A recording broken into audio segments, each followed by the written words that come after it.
Director of NAIOP New Mexico, and with me is Sal Perdomo with Titan Development and the Chair of the Government Affairs Committee for NAIOP New Mexico. So Sal and I are going to do we're going to do an update for you all on what we're working on the government affairs side of things and the legislation and policy. This year we intend to do more updates for you all via a video and perhaps a short little summary. But if you want to know what NAIOP is working on your behalf, please follow these videos and we'll let you know. We're going to cover three different arenas in this video. We're going to talk about City of Albuquerque, Bernalillo County, and then the state of New Mexico. So we're going to gradually get bigger in all that we do. In each one of those things, I want to caveat anything that we say that policy is an ever-moving target. It's constantly fluid and things change. So while we're recording this on Friday, what is it, the 23rd, it could change even this evening. So bear with us if you hear different things. You can always reach out to me, Rhiannon, at rsamuel@naopnm.org, and I can share what we're up to. So let's kick it off with the IDO with the City of Albuquerque. What is the IDO and what are we doing? The IDO is the City of Albuquerque's zoning code. This zoning code was updated a couple years ago. And what the City of Albuquerque does is they go through amendments every 2 years to the zoning code, to the IDO. What that includes sometimes it's minor cleanups, sometimes it's substantial just overhauls of certain provisions within the zoning code. And right now we are going through the biannual round of zoning code changes. It was submitted to EPC, it was reviewed by EPC, and it was recommended to City Council. City Council then sent it over to the Land Use Planning and Zoning Committee. It was heard by the Land Use Planning and Zoning Committee last week, and then will be heard for a second time by the Land Use Planning and Zoning Committee next week. A lot of these changes are around housing reform. A lot of them are cleanup items, and then just broader changes to the zoning code, processes, procedures. NAIOP New Mexico and the Government Affairs Committee has been actively involved and engaged in working with both council and the Planning Commission to recommend changes, recommend items for approval, recommend items for denial. And we're in the midst of that right now. That process will go to City Council after a recommendation from LUPS next week. Yes, so that's very much ongoing. We anticipate probably what, 2 to 3 more months of that process? Yeah, probably March or April. So at any point, amendments can be made. If you hear of anything that comes up, please let us know and we can weigh in on it. Going on to a slightly larger jurisdiction, Bernalillo County. Many of you may have heard of this new data center bill that has come out from Commissioner Olivas. Essentially what it would do is create more stipulations for data center companies looking to get an industrial revenue bond or an IRB from the county. It would put into place certain energy efficiency measures, a closed loop system for the water, and a lot of labor provisions. As written right now, it is quite problematic because it does not allow really for any data center to take advantage of an IRB from the county, which is meant to be an incentive for data centers to come in. And it's a bit prohibitive. So NAIOP is working with the commissioner to come up with reasonable revisions. We understand his goal of preserving community need and our very precious resources, but we want to make sure that we maintain the spirit of an IRB being an incentive and not a disincentive. This issue is further complicated by the fact that it's been publicized into a data center user, somebody that would locate somewhere. They don't necessarily know that it's just within Bernalillo County.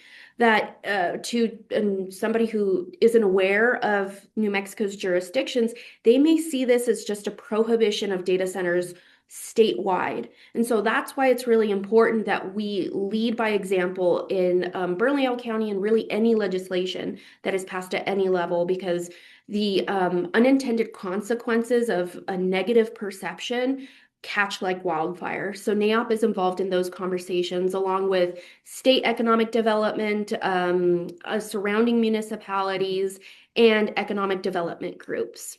Now moving on to the legislature. I think we're what, 4 or 5 days in, 4 days in, and it's been moving very quickly. 30-day sessions typically do, but this is a new speed that I haven't seen before in my years working with the legislature. We have 3 different issues that I'll share with you today. Of course, NAIOP weighs in on several things. But the first one is a housing transparency bill. NAIOP has been working on this for several years now. This year, in partnership with HomeWise, we have an executive message, meaning that it can be heard in a budgetary session, making sure that municipalities and local home rule places like Albuquerque, Las Cruces, Santa Fe report out how many applications they're getting in for housing. It could be multifamily, it could be single family. That's just information we don't have. We also don't know how long it takes. It's pretty anecdotal, jurisdiction to jurisdiction, how long it takes to get through the process. So this would provide some predictability and transparency that will allow us to create policy that really incentivizes housing, which is a desperate need throughout New Mexico. The next one that NAIOP is supporting is a package of bills sponsored by Senator Mo Maestas. We're really grateful to him and his forward thinking around zoning. It addresses things like parking mandates, building height restrictions, casitas, allowing little tienditas in neighborhoods. So if you want to go outside of your home and go to a coffee shop, in several neighborhoods, it's not zoned appropriately. And so that walkability is removed for a lot of folks. And so this bill would supersede local municipalities to allow those things to happen because that's where natural growth occurs. And NAIOP being so involved with zoning, like with the IDO that Sal talked about, we're really impressed by this package of bills, and we're grateful again to the sponsor. We've also built a coalition with the Apartment Association, Greater Albuquerque Chamber of Commerce, and the Statewide Home Builders Association in full support of these zoning reforms that are much needed to address our housing crisis. And we hope with these bills that Senator Maestas brought forward that it would have downstream trickle effects to all the municipalities across New Mexico and really promote housing starting at the state level and then filtering down to the municipal level as well. Absolutely, because they can lead by example and the municipalities can see how it's not a scary thing to really work on your zoning code and that it benefits everyone. Now, ending on our most important issue, when we've been talking about for a while, property tax reform. So where are we at? Yeah, thanks, Rhiannon. This is year 2 of NAIOP New Mexico being involved in working to bring forward property tax valuation caps for commercial properties throughout New Mexico. Last year, commercial properties owned by NAIOP members across New Mexico saw a 64% increase in their valuations. What this does is that increased your property tax expense by 64%. Typically, what that results in is either reduced cash flow for property owners for them to make improvements to improve their property. Other times it results in tenants' rents going up to cover that expense.